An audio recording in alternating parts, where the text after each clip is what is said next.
আসসালামু আলাইকুম গাইস, কি অবস্থা? ভালো আছেন সবাই? আশা করি সবাই ভালো আছেন। তো এই যে দেখতে পাচ্ছেন, আমি আসলে এটা হচ্ছে কবরস্থান। ঠিক আছে, এটা হচ্ছে কবরস্থান, আর এই হচ্ছে আমাদের এই মনে করেন রাস্তা।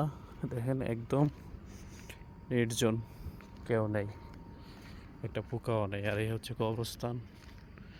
এটাই পুরোটাই হচ্ছে কবরস্থান।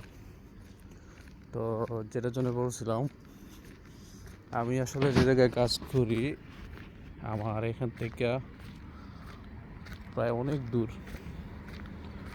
এই অনেক দূরে আর কি আমাদের রুম। ঠিক আছে, তো এইখান থেকে আমাদের রুমে যেতে দেখবেন, আপনাদেরকে দেখাবো কতক্ষণ সময় লাগে, আপনারা দেখবেন। বিশ্বাস যদি করেন ভাই, মানে এত অন্ধকার যা বলার বাইরে।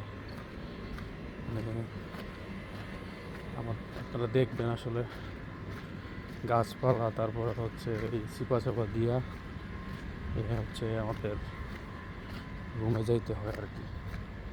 দেখেন চতুর্দিকে একদম আর কি অন্ধকার। তো আসলে এখন বাজে হচ্ছে রাত 2টা, কমপক্ষে 10-15 মিনিট বাজে আর কি। তো এখন যাইতেছি বাসা, কেউ নেই রাস্তায়, মানে কেউ নেই, আর আমি একা। আমার আশেপাশেও মনে করেন যে দেখেন কেউ নেই, চিপাচাপাতি যাইতে হয় আর কি। এই হচ্ছে অবস্থা, এই যে দেখেন একদম ফাঁকা। তো আর কি অবস্থা, সবাই ভালো আছেন জানাইন। প্রবাস জীবন ভাই আসলে এরকমই, যে সব কিছুই পৃথিবীর সব কিছুই নিজে নিজে করতে হয়, একা একা করতে হয়, এটাই আর কি। ভালো থাকবেন সবাই, আশা করি। আমরা যেখানে থাকি, মানে আমি যেখানে থাকি, এই জায়গায় যেমন একবারে শুনশান জায়গা, কোনো ইয়ে নাই। আপনাদেরকে দেখাবো, এই যেখানে যাইতেছি রুমের ভিতরে, তো দেখবেন আপনারা। দেখেন পুরোটাই মনে করেন একটু অধপতঙ্গ রাস্তা আর কি, ওদিক দিয়ে যাইতে হয়। আর হচ্ছে এই আমাদের রুমের সামনে চলে আসছি, এই দেখেন এই হচ্ছে আমাদের ইয়ে, আর এটা হচ্ছে আমাদের রুম।